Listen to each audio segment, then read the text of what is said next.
ലോക്സഭാ തിരഞ്ഞെടുപ്പിൽ മിന്നുന്ന ജയം സ്വന്തമാക്കിയതിനു പിന്നാലെ വയനാട് മണ്ഡലത്തിലെ വോട്ടർമാരോട് കഴിഞ്ഞ ദിവസം രാഹുൽ നന്ദി പറയാനെത്തിയിരുന്നു. ഒരു വലിയ ജനക്കൂട്ടം തന്നെയാണ് തങ്ങളുടെ പ്രിയ നേതാവിനെ കാണാനായി മഴ പോലും വകവയ്ക്കാതെ എത്തിയത്. വയനാട് ലോക്സഭാ മണ്ഡലത്തിൽ ഉൾപ്പെട്ട മലപ്പുറം ജില്ലയിലെ എടവണ്ണയിലടക്കം രാഹുൽ ഗാന്ധിക്ക് വലിയ സ്വീകരണമാണ് പ്രവർത്തകർ നൽകിയത്. രാഹുൽ വോട്ടർമാരോട് നന്ദി പറയുന്നതിനൊപ്പം ദൈവപുത്രനായ മോദിയെ പരിഹസിച്ചുകൊണ്ടും സംസാരിച്ചു. അധികാരമുണ്ടായാൽ എന്തും നടത്താമെന്ന ധാരണയാണ് പ്രധാനമന്ത്രി നരേന്ദ്രമോദിക്കെന്നും നരേന്ദ്രമോദിയോട് പരമാത്മാവ് സംസാരിക്കുന്നത് പോലെ തന്നോട് സംസാരിക്കാറില്ല എന്നും താനൊരു സാധാരണ മനുഷ്യനാണ് എന്നതാണ് അതിന് കാരണമെന്നും രാഹുൽ പരിഹസിച്ചുകൊണ്ട് പറഞ്ഞു. എന്തു ചെയ്യണമെന്ന് മോദിക്ക് പറഞ്ഞു കൊടുക്കുന്നത് ദൈവമായിരിക്കാമെന്നും എന്നാൽ തന്റെ കാര്യത്തിൽ അങ്ങനെയല്ല എന്നും രാഹുൽ പരിഹസിച്ചു. താൻ ജൈവികമായി ഉണ്ടായതല്ലെന്നാണ് പ്രധാനമന്ത്രി ദിവസങ്ങൾക്ക് മുൻപ് പ്രസംഗിച്ചത്. ഒരു തീരുമാനവും താൻ എടുക്കില്ലെന്നും തന്നെ ഭൂമിയിലേക്ക് അയച്ച പരമാത്മാവ് തീരുമാനമെടുക്കുമെന്നുമാണ് അദ്ദേഹം പറഞ്ഞിരുന്നത്. എന്നാൽ അദാനിയുടെയും അംബാനിയുടെയും തീരുമാനങ്ങളാണ് ഈ വിചിത്രമായ പരമാത്മാവ് എടുത്തതെന്ന് രാഹുൽ ഗാന്ധി തുറന്നടിച്ചു. പരമാത്മാവ് പറഞ്ഞത് പ്രകാരം ആദ്യം എയർപോർട്ടുകളും പിന്നീട് വൈദ്യുതി നിലയങ്ങളും അദാനിക്കും അംബാനിക്കും കൊടുത്തു. ഭരണഘടനയെ സംരക്ഷിക്കാനുള്ള പോരാട്ടമായിരുന്നു ഈ തിരഞ്ഞെടുപ്പിൽ നടന്നതെന്നും രാഹുൽ പറയുകയുണ്ടായി. രാജ്യത്തെ ഓരോ ചരിത്രത്തെയും പാരമ്പര്യത്തെയും സംരക്ഷിക്കുന്നത് ഭരണഘടനയാണ് എന്നും അദ്ദേഹം ചൂണ്ടിക്കാട്ടി.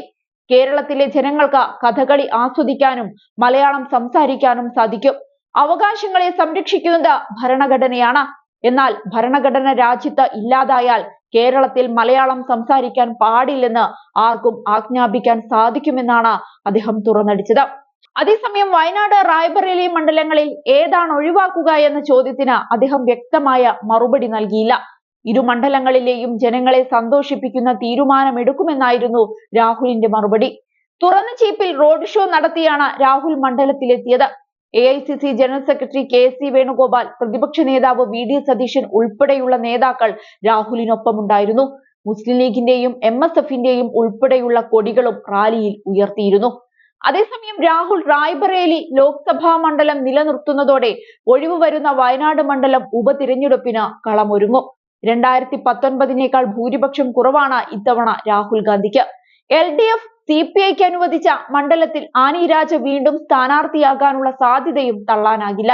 അതുകൊണ്ട് തന്നെ വയനാട് ഉപതിരഞ്ഞെടുപ്പിൽ മത്സരം കടുക്കുമെന്ന് തീർച്ചയാണ്. കുടുംബത്തോടൊപ്പം ചേരുമ്പോഴുള്ള സന്തോഷം വയനാട്ടിൽ വരുമ്പോൾ കിട്ടുന്നു എന്നാണ് രാഹുൽ ഗാന്ധി നേരത്തെ പറഞ്ഞിരുന്നത്. 2019 പ്രതിസന്ധി കാലത്ത് അദ്ദേഹത്തെ ചേർത്തു പിടിച്ചത് വയനാട്ടുകാരാണ്. എന്നാൽ നെഹ്റു കുടുംബത്തിന്റെ തട്ടകമായ റായ്ബറേലി നിലനിർത്തുന്നത് ദേശീയ രാഷ്ട്രീയത്തിൽ ഗുണം ചെയ്യുമെന്നാണ് കോൺഗ്രസ് ദേശീയ പ്രവർത്തക സമിതിയിൽ ഉയർന്ന വികാരം. പ്രിയങ്ക ഗാന്ധിയെ വയനാട്ടിൽ മത്സരിപ്പിച്ച് മണ്ഡലവുമായുള്ള നെഹ്റു കുടുംബത്തിന്റെ ബന്ധം നിലനിർത്താനുള്ള സാധ്യതയുമുണ്ട്. പ്രിയങ്ക ഉപതിരഞ്ഞെടുപ്പിൽ മത്സരിക്കാനുള്ള സാധ്യത സംബന്ധിച്ച് കോൺഗ്രസ് വക്താവ് ജയറാം രമേശ് പ്രചരണ കാലത്ത് സൂചിപ്പിച്ചിരുന്നു. അതേസമയം സോണിയാഗാന്ധി, രാഹുൽ ഗാന്ധി എന്നിവർക്ക് പുറമെ പ്രിയങ്ക ഗാന്ധി കൂടി പാർലമെന്റിൽ എത്തുന്നത് കുടുംബാധിപത്യമെന്ന പ്രചരണത്തിന് ഇടയാക്കും. പ്രിയങ്ക വന്നില്ലെങ്കിൽ തൃശൂർ ലോക്സഭാ മണ്ഡലത്തിൽ പരാജയപ്പെട്ട കെ മുരളീധരന് വയനാട് മണ്ഡലത്തിൽ അവസരം നൽകാനും സാധ്യതയേറെയാണ്. താനില്ലെന്ന് മുരളീധരൻ മാധ്യമങ്ങളോട് പ്രതികരിച്ചിട്ടുണ്ടെങ്കിലും മുരളീധരനെ അനുനയിപ്പിക്കാനുള്ള ശ്രമവും നടക്കുന്നുണ്ട്. മുരളിയെ മത്സരിപ്പിക്കാൻ VD സതീശൻ ഉൾപ്പെടെയുള്ള നേതാക്കൾ മുൻകൈയെടുത്തേക്കും. പ്രിയങ്കയും കെ മുരളീധരനും മത്സര രംഗത്ത് വരുന്നില്ലെങ്കിൽ മാത്രമാകും മൂന്നാമതൊരാളെ തേടുക.